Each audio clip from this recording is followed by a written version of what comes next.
Good day to all. आपकी investment की planning हो गई है, आप इन्वेस्टमेंट करने की सोच रहे हैं, तो रिस्क असेसमेंट और आरओआई के अलावा भी कुछ ऐसे फैक्टर्स हैं जिनको जानना बहुत जरूरी है। जब तक उसकी इन डेप्थ आपके पास नॉलेज नहीं होगी तो मैक्सिमम आरओआई नहीं आ सकता है। आज हम डिस्कस करेंगे कि हम कैसे डिफरेंट एसेट क्लास को यूटिलाइज करके और अपने रिटर्न को मैक्सिमाइज करें। मैं Namit Kumar Chaudhary, financial and management consultant, different asset classes के बारे में इन डेप्थ जानेंगे, जिससे कि हम अपने रिटर्न को मैक्सिमाइज कर सकते हैं और रिस्क को मिनिमाइज कर सकते हैं। तो आइए स्टार्ट करते हैं। अगर हम एसेट क्लासेस की बात करें तो there are many asset classes. From that the first is equity. Equity in general terms बात करें तो कंपनी के ओनरशिप जिनके पास होती है, they are holding equity of that company. जो भी इन्वेस्टर होते हैं उनको उस कंपनी के शेयर मिल जाते हैं। इसमें आपके पास फ्लेक्सिबिलिटी ये होती है कि आप उस कंपनी का एक शेयर भी खरीद सकते हैं। जनरली जो भी लिस्टेड शेयर होते हैं वो सारे बीएसई एनएससी पे ट्रेड होते हैं, जिसमें कि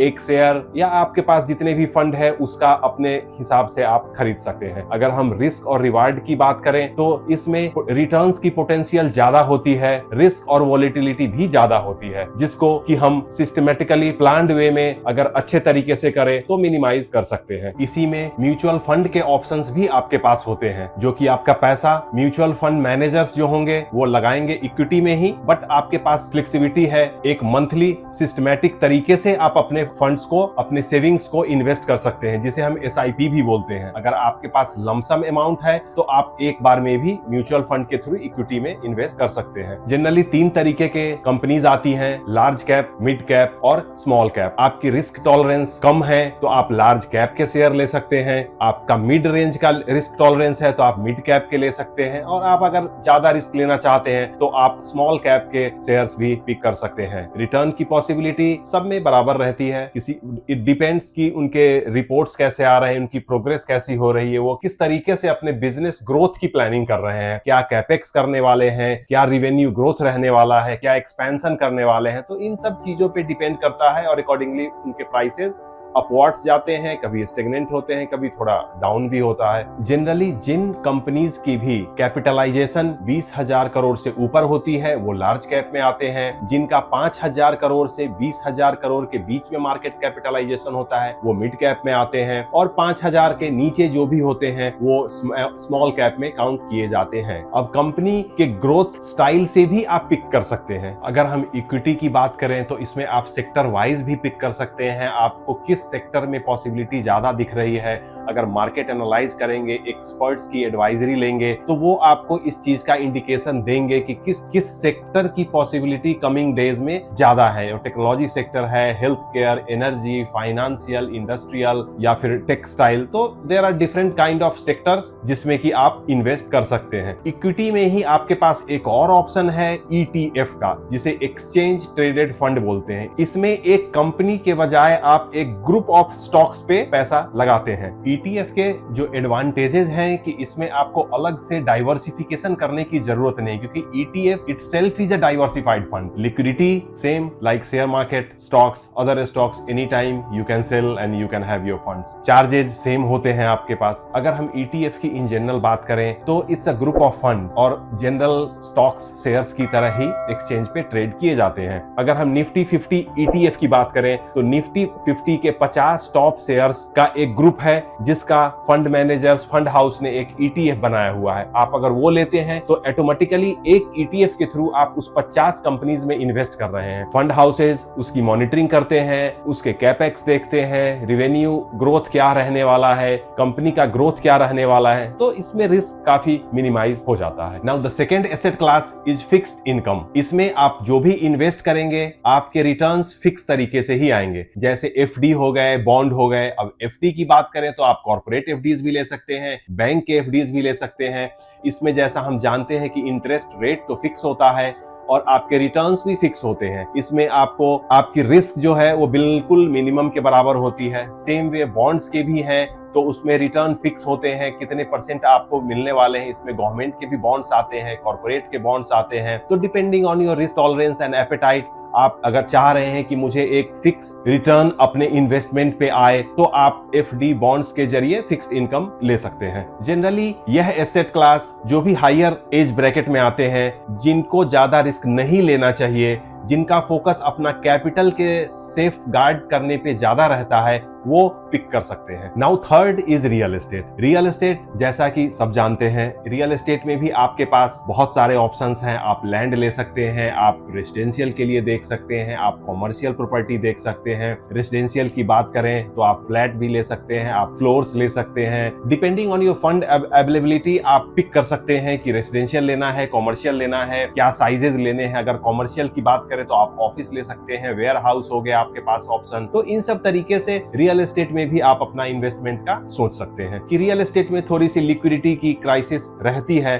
तो if you have a plan, आपका टाइमली आपने अपने फाइनेंशियल गोल्स बना रखे हैं और नियर टाइम में आपको फंड की रिक्वायरमेंट नहीं है, आपकी प्लानिंग सही है, तो उसके अकॉर्डिंगली कुछ पोर्शन आप रियल एस्टेट में भी लगा सकते हैं, जिससे कि आपका एक सेटल रिटर्न आए और पैसिव इनकम भी जनरेट होता है इसमें। आपकी अगर रेडी टू मूव फ्लैट है तो आप उसको रेंट लगाएंगे तो मंथ ऑन मंथ आपका एक पैसिव सेकंड इनकम भी इससे जनरेट हो जाता है। अब हम फोर्थ की बात करेंगे तो इट्स कमोडिटी। अगर कमोडिटी की बात करें तो ये मेटल भी हो सकता है, जैसे गोल्ड, सिल्वर, या फिर ऑयल हो सकता है, या फिर एग्रो प्रोडक्ट्स हो सकते हैं। आज अगर हम देखें तो बहुत सारे इसमें ऐसे कमोडिटीज हैं जो कि एक्सचेंज पे ट्रेड हो रही हैं, उसके अलग से एक्सचेंज बने हुए हैं जिसमें वॉलेटिलिटी अपना ग्लोबल इंडेक्स के हिसाब से रहता है और इट्स ओपन टू ऑल। तो आप उसमें भी कर सकते हैं depending on your apatite. But हाँ, मार्केट को समझना बहुत जरूरी है। कमोडिटीज का मोमेंटम कैसे रहता है, मूवमेंट कैसे रहता है, ग्लोबली बहुत ज्यादा फैक्टर्स हैं जो कि इसके वॉलेटिलिटी पे असर डालते हैं। उन सारे फैक्टर्स को कंसीडर करते हुए वेल इन्फॉर्म्ड डिसीजन लेना बहुत जरूरी है अगर आप कमोडिटी में इन्वेस्ट करना चाहते हैं। Now the sixth is cash and equivalent. बहुत से लोग हैं जो कैश रखना भी पसंद करते हैं, या फिर आप अपने बैंक अकाउंट में रख रहे हैं। शॉर्ट टर्म के लिए कुछ बैंक से एफडी जो 3 महीने 4 महीने के लिए होती है वो करवा रहे हैं, तो it's also well and good. आपकी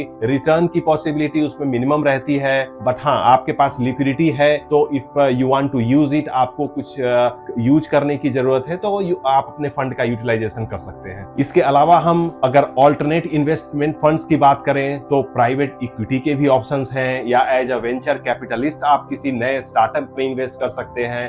आपके पास फंड और भी कम है तो एज एंजल इन्वेस्टर भी आप कंपनी में इन्वेस्ट कर सकते हैं। After doing all kind of due diligence की कंपनी की क्या पॉसिबिलिटी है, कैसे क्या ग्रोथ रहने वाला है, किस तरीके की सर्विस या प्रोडक्ट लेकर आ रहे हैं, तो इन सब चीजों में भी आप एक्सप्लोर कर सकते हैं, अपने एक्सपर्ट से डिस्कस कर सकते हैं और फिर आप एक ऑल्टरनेट इन्वेस्टमेंट प्लान भी कर सकते हैं। नाउ द सेवेंथ, आजकल मार्केट में जो सबसे ज्यादा जिसका हाइप है वो है क्रिप्टो करेंसी। काफी लोग क्रिप्टो में इन्वेस्ट कर रहे हैं, बट इंडिया में क्योंकि रेगुलेटरी बॉडी नहीं बनी है, इसका रेगुलेशन सही से नहीं हो रहा है गवर्नमेंट के द्वारा, तो जिस वजह से it's a really very very risky asset class. ऐसे बहुत सारे प्लेटफॉर्म हैं जिसके थ्रू आप क्रिप्टो करेंसी में इन्वेस्ट कर सकते हैं, बट पे आउट की थोड़ी इश्यूज सुनने में आती है। इसलिए थोड़ा सा इसमें अगर आप कुछ ऐसा करना चाह रहे हैं तो अच्छे से जांच ले, परख ले, तसल्ली से, उसके बाद ही कोई ऐसा स्टेप लें और इन्वेस्ट करने के लिए आप यूज कर सकते हैं। लास्ट ऑप्शन हमारे पास फॉरेन एक्सचेंज करेंसी में भी है इन्वेस्ट करने का। डिफरेंट करेंसीज भी हैं जो जिसमें कि आप इन्वेस्ट कर सकते हैं, और करेंसी जनरली हेज करने के लिए भी यूज किया जाता है, जैसे डॉलर हो गए, पौंड है, यूरोज हैं। तो बहुत से लोग इसमें भी इन्वेस्ट करते हैं और जो प्राइस इंडेक्स पे फ्लक्चुएशन होता है तो उस वजह से उसकी रीजन से अपना रिटर्न बनाने की कोशिश करते हैं। तो फॉरेन एक्सचेंज का भी ऑप्शन है, but it's not much in use. बहुत से लोग इसको यूज नहीं करते हैं। बहुत जो एक्सपर्ट हैं कैसे करना है, जिनके पास बहुत सारी इंफॉर्मेशन हैं, day in day out they keep themselves updating, तो वैसे लोग इन सब एसेट क्लास को यूज करते हैं। अगर हम ओवरऑल कंक्लूड करें तो एसेट क्लास का पिक करना बहुत जरूरी है, किस एसेट क्लास और इसका आपके फाइनेंशियल गोल से कनेक्ट होना बहुत जरूरी है। आपके फाइनेंशियल प्लानिंग, इन्वेस्टमेंट प्लानिंग में आपका गोल क्या है, आप कितने टर्म के लिए आप कितना फंड इन्वेस्ट कर रहे हैं, आपकी एक्सपेक्टेशन क्या है, अकॉर्डिंगली आप एसेट क्लास को पिक करें। करेक्ट एसेट क्लास अगर आप पिक करेंगे तो रिस्क भी मिनिमाइज कर सकते हैं, अपना आरओआई भी मैक्सिमाइज कर सकते हैं। अगर हम ओवरऑल बात करें कि किस एसेट क्लास में इंडिया में आज किस तरीके का इन्वेस्टमेंट जनरल पॉपुलेशन कर रही है, तो स्टिल प्रॉपर्टी की बात करें तो 51% लोग आज प्रॉपर्टी में इन्वेस्ट करते हैं। वहीं गोल्ड में 15% इन्वेस्टमेंट हो रहा है। बैंक डिपॉजिट्स में still 8% people are investing. Equity मतलब कि शेयर बाजार में 6% के आसपास, और पेंशन फंड, पीएफ फंड, इन सब में भी 6% के आसपास लोग इन्वेस्ट कर रहे हैं। और लास्ट कैश होल्डिंग तो वो 3% के आसपास है। तो ओवरऑल देखें तो एक इमोशनल जो एसेट क्लास बोलेंगे, जिसपे ज्यादा लोग इमोशनली अटैच होते हैं, वो प्रॉपर्टी है। तो depending on your personality, your thought process, आपका इन्वेस्ट करने का तरीका, आपकी रिस्क एपेटाइट, आप एसेट क्लास पिक कर सकते हैं। ऐसे ही मोर इंफॉर्मेटिव वीडियो के लिए कमेंट करें, लाइक करें, शेयर करें and keep watching. Thank you so much.